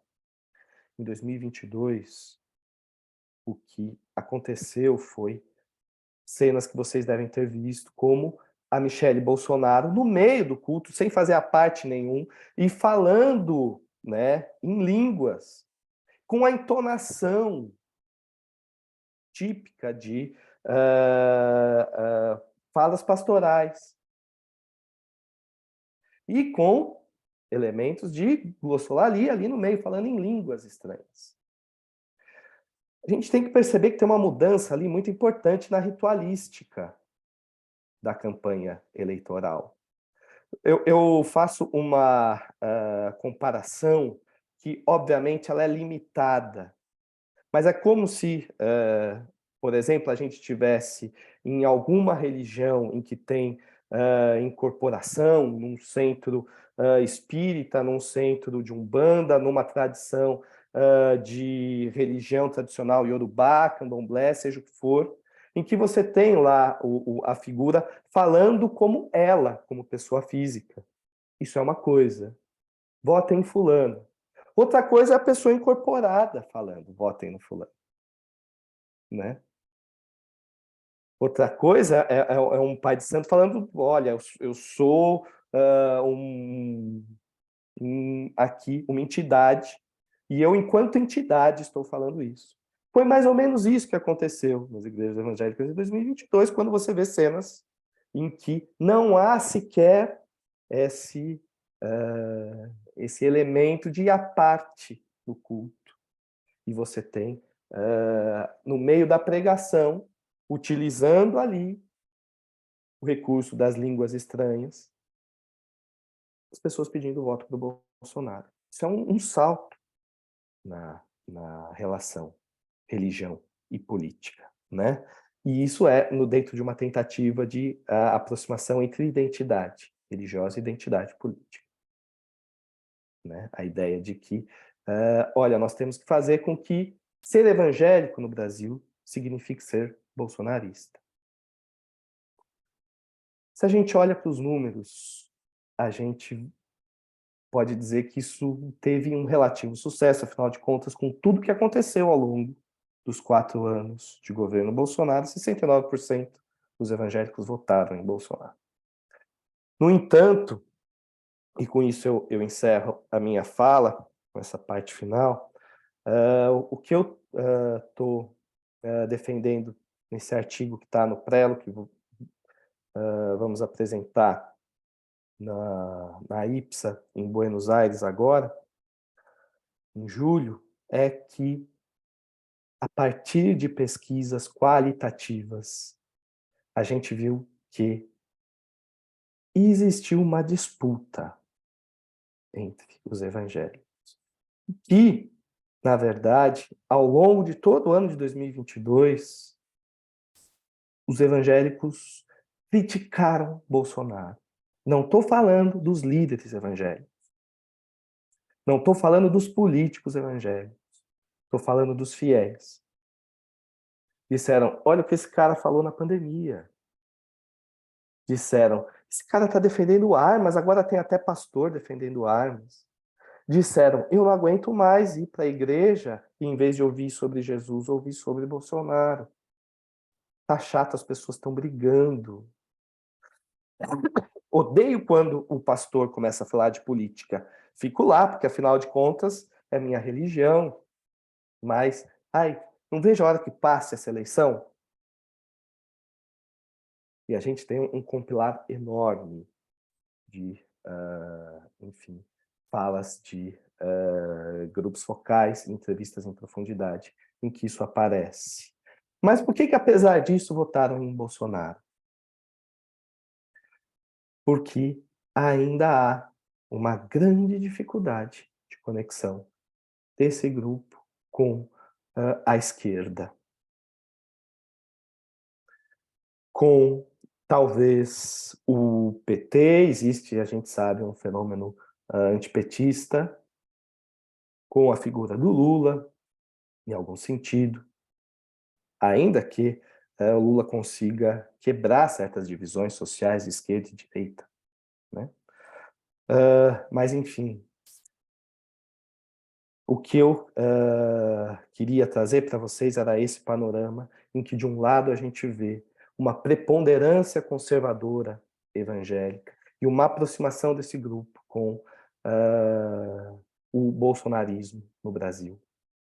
Mas que também a gente não pode tratar os evangélicos como automaticamente base social do bolsonarismo. Existiu, no período de maior força do bolsonarismo, uma resistência, mesmo entre essa corrente evangélica majoritária, tá? Ao bolsonarismo, ainda que na hora que a coisa apertou, eles tenham votado efetivamente em Bolsonaro. Mas eu considero que é fundamental a gente ver que existe política, existe disputa e existe agência. Eu acho que talvez seja uma boa notícia, né? Uma luz no fim do túnel, não sei. Com isso eu queria acabar minha fala pedindo desculpa pelos minutos que eu passei do meu tempo e agradecendo muito a atenção de vocês, o convite, a fala dos meus antecessores, o André, a Pamela, e acho que eu aprendi muito, pelo menos, acho que vocês também, tenho certeza, na verdade, e gostei muito desse formato em que a gente pôde juntar teologia, história e política para entender esse fenômeno. Acho que a gente tem que ter mais iniciativas assim. Obrigado. Eu queria falar que foi sensacional e parabenizar demais Pamela, André, Vinícius, porque foi uma grande aula, uma das grandes aulas que a gente teve no Labo sobre esse tema. Eu brinquei aqui, falando que sorte que temos André Anéas pesquisando e coordenando com a gente. Isso já faz alguns anos, a gente já sabia dessa sorte há muito tempo, mas é que às vezes a sorte fala, viu? De novo, Andréia, que escolhas incríveis, né, que a gente tem. Então eu agradeço sempre as pesquisas que o André faz e pela iniciativa que ele fez. Nós temos pouco tempo para as perguntas, mas vamos tentar discutir, e eu quero lembrar o seguinte, essa discussão não se encerra aqui. Tanto que o grupo vem discutindo há tempos, o livro vai ser lançado e as discussões vão continuar. Vamos continuar oferecendo mais cursos, aulas, debates, discussões e afins, tudo bem? Então fiquem tranquilos aí, tá? Eu vou pensar algumas perguntas que vieram, porque vieram muitas fechadas para mim, e aí vocês três, André, Pamela, Vinícius, fiquem à vontade aí para tomar essa discussão. A primeira pergunta que eu coloco aqui é o seguinte: o literalismo bíblico e a questão da inerrância bíblica alimentam o fundamentalismo. Os europeus, os britânicos, por exemplo, nunca se referiram à Bíblia como inerrante, mas como confiável, trustworthy. Mesmo se a Bíblia fosse inerrante, entre aspas, aquele que a interpreta é um ser errante, falível e relativo. E aí se conclui, a arrogância espiritual é um grande desafio, não é mesmo? Eu acho, posso dar um breve comentário sobre isso? Obrigada. Eu acho que tem uma questão muito específica desse contorno, que quando a gente olha, até aqui fazendo referência ao Pierucci, ele fez um texto que fala sobre o excepcionalismo norte-americano, né? E o Catroga também vai falar sobre isso. Então, quer dizer, nas origens da fundação do que a gente entende como os Estados Unidos, a gente já tem vestígios, né, dessa utilização do texto como validade para essa excepcionalidade americana, para os pais peregrinos, né, que vão utilizar essa referência aí da questão do mito ali, como é que é o nome das, não sei o que, rios? Esqueci o nome, André, tu lembra? É alguma coisa... Enfim, depois eu boto para vocês no chat aqui, mas tem uma utilização do texto bíblico, né, tirando o Estado de Israel desse contexto e colocando esses pais peregrinos como aqueles que vão levar essa missão evangelística, né, capacitados por Deus, escolhidos por Deus. Então, quer dizer, isso já vai moldando para a gente, dentro desse puritanismo, né, protestante ali do século XVII, enfim, vai trazendo para a gente um pouco desse contorno do literalismo bíblico que a gente vai ver. Não estou dando esse salto, porque eu não vou ser analógica, mas a gente já vê, anacrônica, mas a gente já vê esses indícios, né, dentro da própria concepção da nação norte-americana. Eu vou deixar a referência de um texto aqui maravilhoso do Catroga, que tem tudo a ver com essa discussão que a gente está fazendo e conversa um pouco com a perspectiva política e teológica dos Estados Unidos, como essa nação cristã, enfim, que vai prezar por esse ponto de vista. Já vou deixar aqui para vocês. Obrigada, Pamela. Me lembrou uma aula que a gente fez no começo da pandemia e que eu acho que seria um bom momento da gente trazer novamente, André, que foi uma aula que você deu com o professor Michel German, do Instituto Brasil-Israel e da UFRJ. Eu não sei quem daqui estava, porque foi em 2020, que foi sobre o judeu imaginário e o evangélico imaginário. E foi... que é a ideia do livro do Michel, né, do judeu imaginário, né, enfim, e você falou do evangélico imaginário. Eu acho que a gente precisava retomar isso, né, para isso. Enfim, só mais ideias. Eu só estou dando mais trabalho para o André, é só isso para vocês, gente. É só isso que eu faço na minha vida, dar mais trabalho para as pessoas. André, eu só queria complementar com um detalhe que eu acho que vale a pena. Quando a gente vai para a teologia assim, conservadora, tá? Não estou falando de teologia de progressista, de liberais, nada disso. Teologia conservadora. Os próprios conservadores, nos manuais de teologia sistemática, eles colocam todo um gradiente de possibilidades para pensar a questão da inerrância, de quão de quanto que a gente pode aferir essa questão do texto bíblico, né? E isso eu acho que é importante, por quê? Porque esse gradiente de possibilidades que vai atenuando um pouco a radicalidade do conceito para, por exemplo, você ter condição de aceitar algum tipo de descoberta científica sem muita dificuldade. Me parece uma evidência do quão complicado é esse conceito fechado, esse conceito radical, né, de pensar aí uma literalidade absoluta do texto, né? Então, acho que é muito fácil, muito tranquilo, né, você perceber que tem alguma coisa de errado com um conceito tão radical, né? Porque o que você faz quando a ciência descobre as coisas, descobre o átomo, descobre tudo que a Pamela comentou, né? E você começa a descobrir, enfim, você joga fora a sua fé. Por isso da bibliolatria, me parece que a fé é muitas vezes em um livro e não no mistério de Deus. Sim. Porque eu acho que isso acho que é legal mencionar, comentar, assim, para a gente perceber o quão problemático é a coisa. Essa pergunta para o Vinícius. Venho de uma igreja evangélica expressiva que nos mais de 100 anos de sua constituição atuou como apolítica, até a chegada do mito. Houve uma grande comoção com aderência forte em 2018. Em 2022, percebi que os jovens se rebelaram e fizeram questão de proclamar o voto em Lula. Essa situação foi percebida de um modo geral, Vinícius? Sim, a gente viu uma certa resistência em alguns grupos sociais, principalmente, são os jovens e mulheres, tá? E em algumas igrejas isso gerou, como a pessoa que fez a pergunta está dizendo, né, uma organização, certos movimentos, né? Jovens virarem e falarem, não, nós não queremos isso, e algumas mulheres virarem e falarem, não, nós não queremos isso. E, além disso, gerou uma outra coisa, que é algo que a gente ainda não tem uma noção exata em termos de proporção e consequências, né? É algo muito recente, mas o fenômeno dos desigrejados. Isso. E também de pessoas que não estão desigrejadas, mas passaram a frequentar não a sua igreja mãe, a igreja que, enfim, cresceram, mas várias igrejas fugindo um pouco, né, da disputa política, né?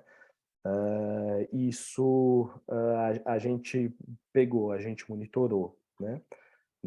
Nesses grupos focais que fizemos o ano passado. E só para eu dar alguns pitacos na discussão anterior também, eu acho que uma das coisas que a gente precisa, enquanto agenda de pesquisa, entender melhor é o quanto que essa teologia norte-americana tem influenciado o Brasil. Claro que a gente sabe que tem, mas quais são os meios, quais são os mecanismos, por onde, né, isso está entrando? Quem são as pessoas?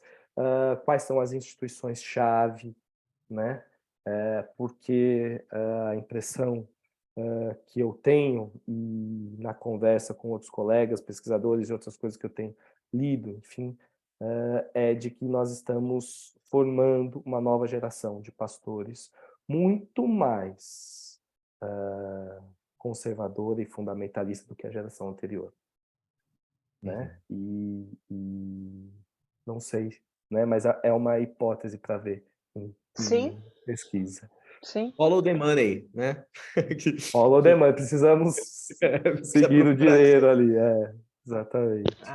Eu coloquei aqui, você falou dos desigrejados, Vinícius, eu já coloquei aqui o link do nosso Arena Labo, que é nosso espaço que a gente faz no Tucarena, de discussão sobre os temas que a gente faz, e é uma discussão ao vivo, na primeira segunda-feira do mês. Inclusive, vamos ter uma discussão sobre comportamento político e movimento evangélico. Essa discussão vai ser coordenada pelo André no mês de André, novembro, primeira segunda-feira de novembro, por favor, já anotem nas agendas para virem para a PUC. E aí eu coloquei aqui o link do Arena Labo, do pastor Ed René Kivitz, falando da questão dos desigrejados e tudo mais, tá? Também coloquei o link do Labo, dos grupos de pesquisa que já estão aqui, enfim... a gente já colocou as informações do semestre que vem, alguns grupos estão abertos para os novos pesquisadores, e outros grupos não estão, mas as informações já estão lá. Bom, eu vou fazer duas questões, vou fazer uma questão aqui da Lorena e se der tempo a gente faz a outra. Mas a Lorena, pesquisadora do grupo, fala o seguinte: vemos o comportamento do fundamentalismo evangélico semelhante em alguns aspectos ao fundamentalismo islâmico. Uso de violência, anticiência, teocracia, discriminação contra mulheres e comunidade LGBTQIA+. Vocês acham que as religiões monoteístas e fundamentalistas desembocam nesse radicalismo político e na violência? Bom, vou começar aqui. Eu acho que em algum sentido, sim, né? Desembocam em violência, mas inicialmente epistemológica. Porque todo movimento fundamentalista absolutiza a verdade. Tem medo da dúvida, né? Em uma discussão, acho que era até com o da Biblioteca Labo, agora mais recente, sobre o Piedade Pervertida, que foi excelente, né? Surgiu a questão... Felipe estava aqui, Felipe está aqui, eu acho. Estava aqui. Felipe está aqui. Do que o fundamentalista tem medo? Ele tem medo da dúvida. E aí essa verdade absolutizada, ela é violenta. Ela é violenta. E aí eu acho que o que acontece, por que há essas semelhanças, né? Nunca estudei isso a fundo, assim, no sentido de metodologicamente trabalhar essas religiões comparadas, né, etc. Mas me parece por conta do distanciamento do texto sagrado.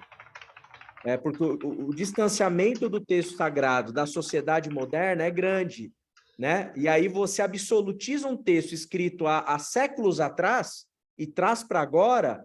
Isso vai se tornar violento no sentido em relação à mulher, em relação aos homossexuais, em relação aos grupos minoritários que acabam tendo voz, né, numa sociedade, no Estado democrático de direito, etc., né? E aí eu acho que há o choque e há as aparências, né, assim, as semelhanças entre as religiões. A teocracia é uma coisa...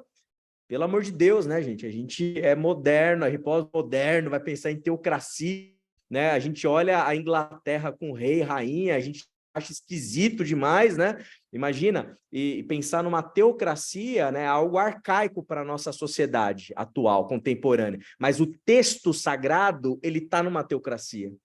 E aí, quando eu trago o texto e absolutizo a verdade contida nesse texto para cá, há o choque que eu acho que a Lorena sinalizou. Eu queria fazer um comentário muito breve e aproveitando aqui, né, acho que foi Gedeon que colocou, é simplismo reduzir a violência à questão monoteísta. E aí eu vou fazer coro a isso, porque o próprio Estado, né, de bem-estar social, a nossa social-democracia, ela utiliza de violências absurdas que a gente aprendeu a naturalizar para manter a Constituição e a ordem pública, né? Então é o caso que a gente vê no caso das UPPs aqui no Rio de Janeiro, enfim, uma série de violências estatais que a gente vai fazendo para manter a sociedade civilizada, né? No caso, quando ela não consegue lidar com os problemas sociais. Mas eu acho que tem um fator interessante, é que essas religiões monoteístas, elas são também baseadas no patriarcado. Então, naturalmente, tudo aquilo que difere da ordem constitucional familiar, que faz essa manutenção de poder patriarcal, vai ser encarado com violência, né? Então, a bola da vez agora são as causas relacionadas aos direitos reprodutivos e sexuais, que é sempre uma pauta que vai escandalizar crentes conservadores, porque ela tem a ver com a autonomia do corpo feminino. Então, não é mais uma posse. De acordo com o texto bíblico, o corpo da mulher, o corpo de crianças, o corpo de qualquer tipo de minoria não é dono de si, né? Não tem autonomia. Ontem a gente estava lá no lançamento do livro do Kennedy do Dusa, né, do Filipe dos Anjos, falando sobre Gálatas, e aí ele usou essa expressão, que é essa organização fálica de mundo. Então, tudo aquilo que ameaça esse poder patriarcal é visto ali como um problema que tem que ser atacado e violentado para que essa ordem seja ainda mantida. Então, eu acho que tem muita relação com isso, não necessariamente com a questão do texto sagrado ou não. Acho que é um problema primeiro, né? Essa questão patriarcal, ela vem antes circundando essa situação. Então, acho que também tem um pouco disso. Gente, Pamela e Vinícius, por que vocês não vieram aqui antes? Pelo amor de Deus, estamos apaixonados.